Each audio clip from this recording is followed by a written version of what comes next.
हमारे योग्य थे। तो महाराज आप ही बोले थे, अब मतलब अब बेइज्जती तो मत करो, बिल्कुल भावरे पड़ने वाली। लड़के की तरफ देखा, हे यहाँ खड़े हो बगल में, ये योग्य तुम्हारी लड़की की एक, चुप, ब्याह कर इसके साथ। तुरंत अपने तपोबल से उस लड़के का ब्याह करा। बोले सौभाग्य, जाओ। माने आराधना किस बात की थी कि दुश्मन राजा कहीं हमारे पुत्र को ना मार दे, और ये आदेश भगवान ने संत को दिया। तो इतनी बड़ी लीला संत ने रची, और उस राजा से कहा, होश में तुम्हारी बेटी का सुहाग है, पूरी सुरक्षा उस राज्य की भी तुम्हें करनी, और अगर हमें सुनाई दिया किसी भी तरह का विरोध। महाराज कभी कभी भगवान की आज्ञा से संतजन कुछ ऐसी लीलाएं करते हैं जिन लीलाओं को बाहरी आचरणों से आप जान ही नहीं सकते कि मामला क्या है। तो कह रहे हैं कि बाहरी जो लीला है वो तो कोई नाटक का पात्र भी कर सकता है, लेकिन संतों की लीलाओं को बिना भगवत प्राप्त कोई जान नहीं सकता है। हमारे ग्वारिया बाबा वृंदावन के सेवा कुंज गली से मस्ती से में चले आ रहे हैं, यार की मस्ती में। सामने से कुछ बंगाल से एक परिवार आए हुए थे दर्शन करने, उनके साथ लड़की को देखा। 70 वर्ष के होंगे बाबा, ग्वारिया बाबा। बिरज गए, बोले नहीं हम इससे ब्याह करेंगे। अरे बंगाली बोले कैसे करोगे तुम ब्याह, बेटी हमारी हम ऐसे। बोले नहीं। अब तो आवाज हुई तो सब ब्रजवासी इकट्ठा हो, ब्रजवासी हंसने लगे क्योंकि जानते थे बाबा सिद्ध है और बालवत उनका व्यवहार। बोले लेंगे, दुल्हन लेंगे, इसी के साथ विवाह करेंगे। बंगाली ने कहा तुम चीता में भरो, जहां भरो, हम अपनी बेटी का ब्याह तुमसे। तो बोले नहीं करेंगे। झगड़ा शुरू।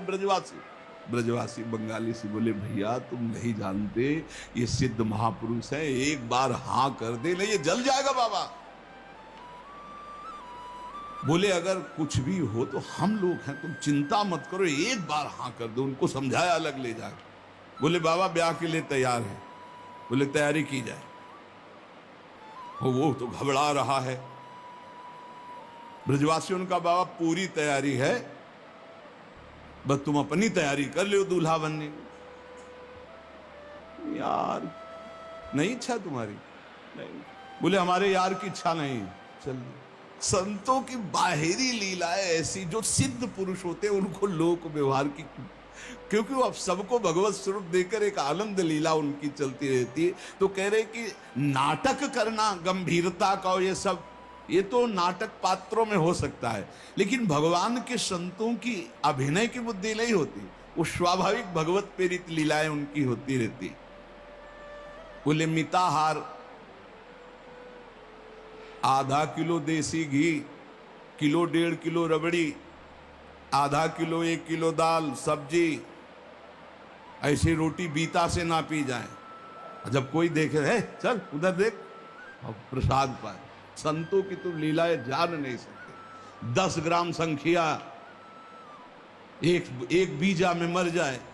जो भगवत प्राप्त महापुरुष हैं उनकी अलग अलग लीलाएं होती हैं। इसलिए कह रहे जो सिद्ध पुरुष है उनको बाहरी आचरण, अगर वास्तविकता आपको देखनी साधुता की तो मुमुक्षुता में देखिए, या जो साधक तन्मयता पूर्वक भजन में लगे उनको देखिए। सिद्ध पुरुषों से आप पहचान नहीं सकते कि किस कोटि के महापुरुष हैं। संत आंतरिक क्षमता से युक्त होते हैं। क्या भक्ति से ऐसी ऊंचाई प्राप्त होती है? ज्ञान से और भक्ति से, दोनों से ऊंचाई प्राप्त होती है। या कोई ज्ञान मार्ग का उत्तम पथिक या भक्ति मार्ग का उत्तम पथिक। अज्ञानी पुरुष तो प्राप्त समझ ही नहीं सकता संत महापुरुषों की चेष्टाओं को। तो क्या अपने को सबसे श्रेष्ठ समझते हैं संत? नहीं नहीं नहीं, सबको अपने से श्रेष्ठ समझते हैं भक्ति के संत, और सबको आत्मस्वरूप समझते हैं ज्ञानी संत। अपने से सबसे श्रेष्ठ समझते हैं भक्त सिद्ध संत। सो अनन्य गति जाके असमति न टरे हनुमंत, मैं सेवक सचराचर रूप स्वामी भगवंत। मैं सेवक हूं, चराचर जगत मेरे भगवान का स्वरूप है, ये सिद्ध भक्त का। और जो ज्ञानी होता है वो सर्वम खलमिदम ब्रह्म, वो ब्रह्म स्वरूप अपने आत्मस्वरूप का अनुभव करके नानात्व का विस्मरण कर देता है। भक्त समस्त विश्व के लिए भजन करता है। देखो, साधक अपने लिए भजन करता है, सिद्ध किसके लिए भजन करता? विश्व के लिए। सिद्ध पुरुष का तन, मन और भजन, ये प्रत्येक चेष्टाएं जगत मंगल के लिए होती है, उनका अपने लिए कुछ नहीं होता। जैसे साधक परेशान रहता, मेरा कल्याण हो जाए, उसके लिए भजन साधन कर। सिद्ध पुरुष का नहीं, उसकी सारी भजन साधन की चेष्टाएं, सब जितना दिनचर्या है वो जगत मंगल के लिए होता है। सब पूरे संसार को देते रहते हैं, तुम्हारा मंगल हो, तुम्हारा कल्याण हो। उनके पास कोई चीज नहीं रहती, कोई चीज नहीं, सब पर भगवान का अधिकार, सब भगवत स्वरूप जगत, इसलिए अपना कुछ नहीं। बड़ा ऊंचा भाव होता है भक्त का, जो सिद्ध महापुरुष होता है। जब तक देखो संतों की चेष्टाओं को नहीं जान पाओगे, उनका जो भाव होता है बड़ा विचित्र होता है। एक नाव में बहुत से लोग बैठे हुए थे, संत भगवान भी बैठे हुए थे, आराम से नाव चली जा रही थी, सब इधर उधर की बातें कर रहे थे। संत तो एक उन्मत्त अवस्था में। नाविक ने कहा, सावधान, नाव भंवर में फंस रही है, अब डूबने वाली है। संत भगवान का कमंडल था, फौरन ढक्कन हटाया और भर भर करके नदी से पानी नाव में डालने लगे। अरे वो ये क्या कर रहे हो? किसी के नहीं सुन रहे थे, 10-12 कमंडल तो डाल ही चुके थे। इतने में नाविक ने कहा, भगवान की कृपा से नाव भंवर से निकल गई, बचने का संकेत है। जो कमंडल से डाला था बाहर फेंकने लगे। सबने पक्का समझ लिया, जब डूबने वाली थी तो नदी से पानी डाल रहे थे, और जब बचने वाली है तो नाव से बाहर डाल रहे थे। वे पागल दिमाग के हैं। लेकिन वो नाविक बहुत से संतों को पार किए थे। तुम मत करना ऐसा, ये सिद्ध पुरुषों की बात कह रहे हैं। हाँ, जो कि हम भी सिद्ध ही दिखाने के लिए ऐसा कुछ करें तो पिट जाओगे। वहाँ सिद्धों की एक अलग भागवतिक महिमा भी होती है।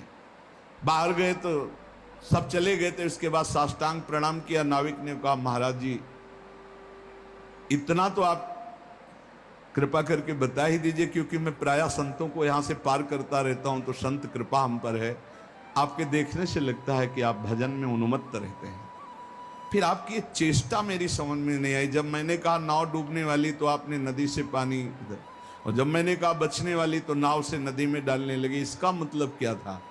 तो उनका जब हमें ये पता चला आपके मुख से कि भगवान डुबोना चाहते, तो हमने कहा भगवान की इच्छा में 10 कमंडल हमारे, तो हम डालने लगे। जब कहा बचाना चाहते, तो हमने सोचा भगवान जब बचाना चाहते हैं तो हम भी सहयोग करें। तो जो डाला था वो बाहर कर दिया।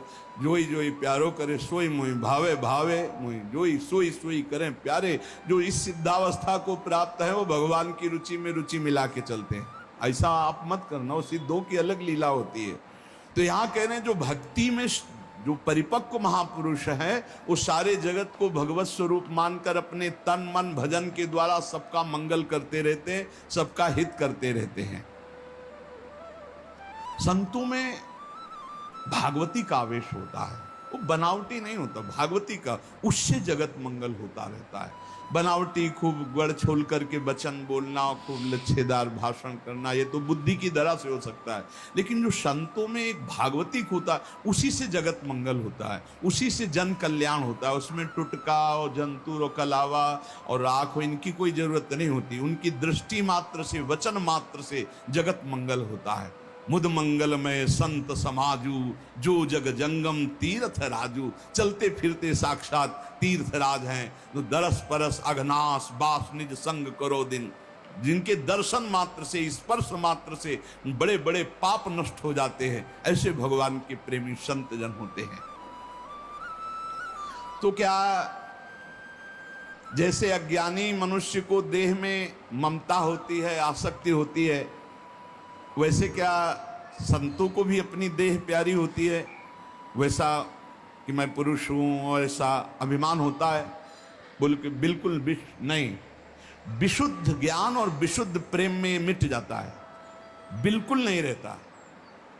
एक बार यही प्रश्न किया था एक भैरव सिद्ध करने वाले ने आद्य गुरु भगवान शंकराचार्य जी से जाकर कि आपका ब्रह्मबोध होने के कारण शरीर से कोई राग नहीं है, बोले नहीं। बोले हम आपकी गर्दन उतार के ले जाए, हमारी भैरव यज्ञ पूर्ण हो जाएगी तो मैं सिद्ध हो जाऊंगा, क्योंकि आपको शरीर से कोई राग तो है नहीं, मिथ्या है आपकी दृष्टि में।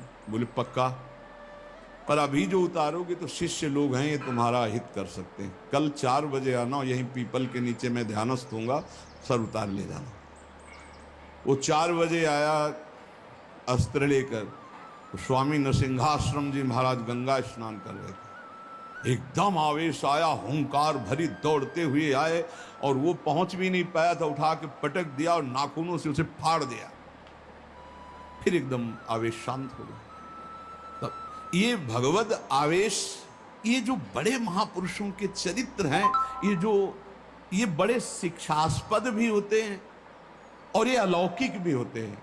कभी कोई महापुरुषों की नकल ना करे, हमारी प्रार्थना है, कभी नकल न करे कि हमारे गुरुजी ऐसे, तो नहीं, जो गुरुजी के उपदेश है उनके अनुसार चले।